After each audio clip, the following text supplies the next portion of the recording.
दोस्तों नमस्कार। भूत क्या होते हैं, क्या सच में भूत होते हैं, इसके बारे में आज हम इस वीडियो में आपसे बात करेंगे। वीडियो को पूरा अंत तक सुने ताकि ये जान पाएं कि क्या वाकई में भूत प्रेत होते हैं। मनुष्य की चेतना जब आत्मा के स्तर से गिरकर मोह, अज्ञान और भय के स्तर तक पहुंचती है तो वह न केवल संसार में उलझती है बल्कि मृत्यु के बाद भी उसका बंधन समाप्त नहीं होता। भारतीय संस्कृति में भूत प्रेत, पिशाच या अन्य सूक्ष्म प्राणी की अवधारणाएं सदियों से चली आ रही है, परंतु परमहंस योगानंद जी ने इस विषय को रहस्यवाद और अंधविश्वास से ऊपर उठाकर एक आध्यात्मिक, वैज्ञानिक और सत्यपरक दृष्टिकोण से समझाया। योगानंद जी ने कहा, जब आत्मा मृत्यु के पश्चात अपने कर्मों, वासनाओं या इच्छाओं से पूरी तरह मुक्त नहीं होती तब पृथ्वी के सूक्ष्म स्तरों में भटकती रहती है। वही आत्माएं कभी कभी भूत के रूप में जानी जाती हैं।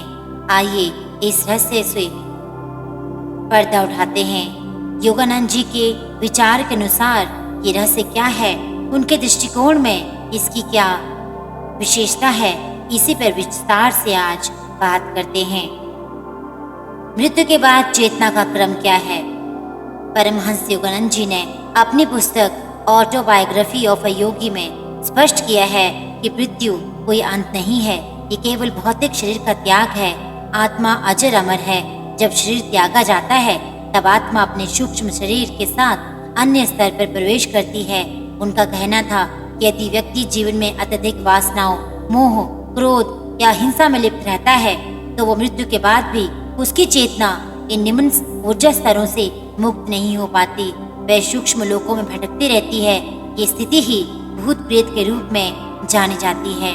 तो आइए जानते हैं कि आखिर कौन बनता है भूत। योगानंद जी के अनुसार कुछ ऐसी परिस्थितियां हैं जिससे आत्माएं भूत प्रेत की स्थिति में फंस जाती हैं, जैसे कि अचानक मृत्यु, जैसे दुर्घटना, हत्या या आत्महत्या के कारण हुई मृत्यु।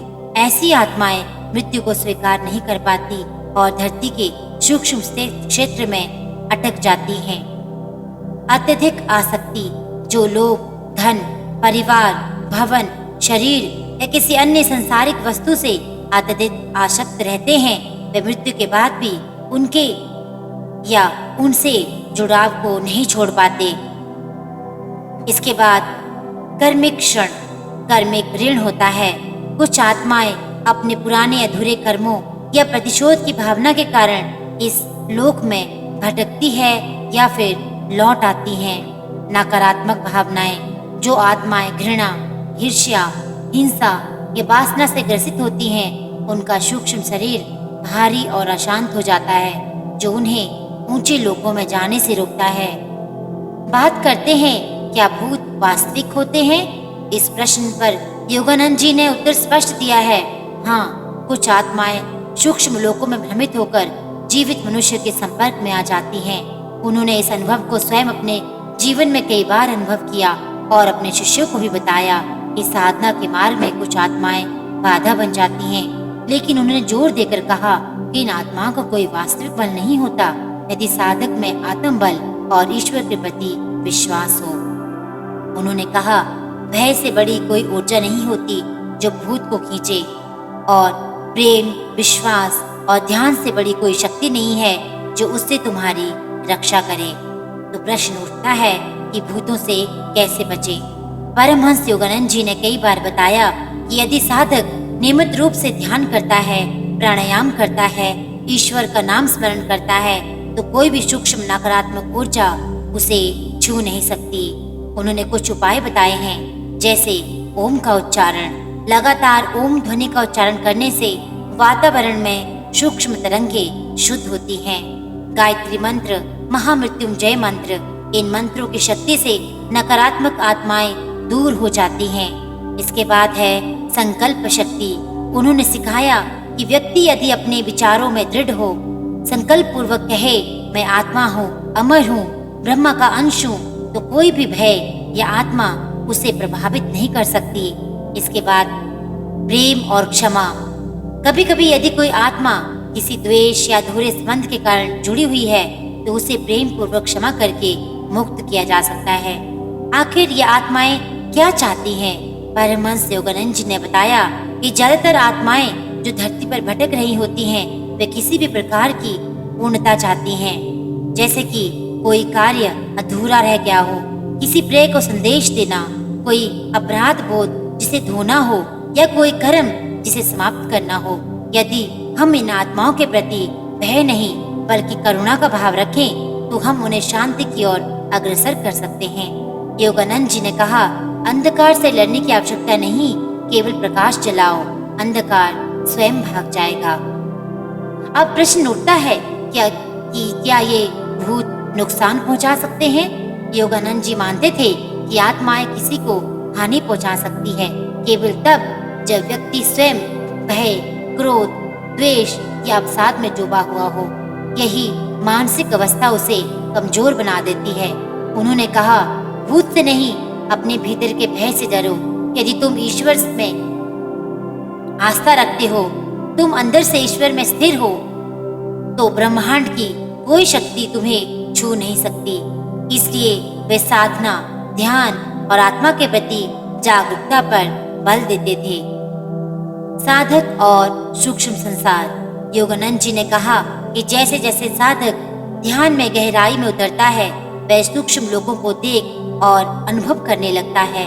ये स्वाभाविक प्रक्रिया है, परंतु साधक को न भूतों से भयभीत होना चाहिए, न मोहित। उन्होंने जताया कि भूत या आत्मा से संवाद में उलझना आध्यात्मिक मार्ग से विचलन है। तुम्हारा लक्ष्य ईश्वर है, आत्मा है, परम शांति है, भटकाव नहीं। इसलिए उन्होंने भूत प्रेत के अनुभवों को केवल एक टेस्ट के रूप में देखने को सलाह दी, आत्मा की परीक्षा के रूप में। क्या भूत मोक्ष पा सकते हैं? हाँ, योगानंद जी ने कहा है कि कोई आत्मा चाहे वह कितनी भी नीचे की स्थिति में क्यों ना हो, मोक्ष प्राप्त कर सकती है यदि उसमें जागरूकता का एक अंकुर फूटे। उन्होंने बताया, हमारी प्रार्थना, हमारी करुणा और हमारी साधना से हम उन आत्माओं को ऊपर उठा सकते हैं। विशेष पूजा या पिंडदान कर्मकांड से नहीं बल्कि हृदय से निकली सच्ची प्रार्थना से आत्मा को मुक्ति मिलती है। उन्होंने ये भी कहा है कि जो आत्मा आज भटक रही है, वह कल तुम्हारा गुरु भी बन सकती है यदि प्रेम और प्रकाश की धारा उसमें प्रवेश करे। दोस्तों, यही निष्कर्ष निकलता है कि भूत प्रेत कोई अंधविश्वास नहीं बल्कि आत्मा के अधूरे विकास की अवस्था है। परमहंस योगानंद की दृष्टि में ये आत्माएं दुष्ट नहीं बल्कि भटकी हुई हैं। वे दया की पात्र हैं, भय की नहीं। उन्होंने हमें सिखाया, भय से नहीं, प्रेम से देखो, भूतों से नहीं, अपने भीतर के अंधकार से लड़ो, नकारात्मकता से नहीं, प्रकाश के साथ संवाद करो। और सबसे महत्वपूर्ण, जब तुम ईश्वर को नहीं जान लेते तब तक मृत्यु और भय तुम्हारे आसपास मंडराते रहेंगे। जब एक बार तुमने आत्मा को जान लिया, फिर न मृत्यु, न भूत, न प्रेत, कोई भी तुम्हें बांध नहीं सकता। तो दोस्तों, उम्मीद करती हूँ आज का वीडियो आपको पसंद आया होगा। पसंद आया तो अपने दोस्तों के साथ शेयर करना बिल्कुल न भूलिएगा। आपका दिन शुभ हो। हर हर महादेव।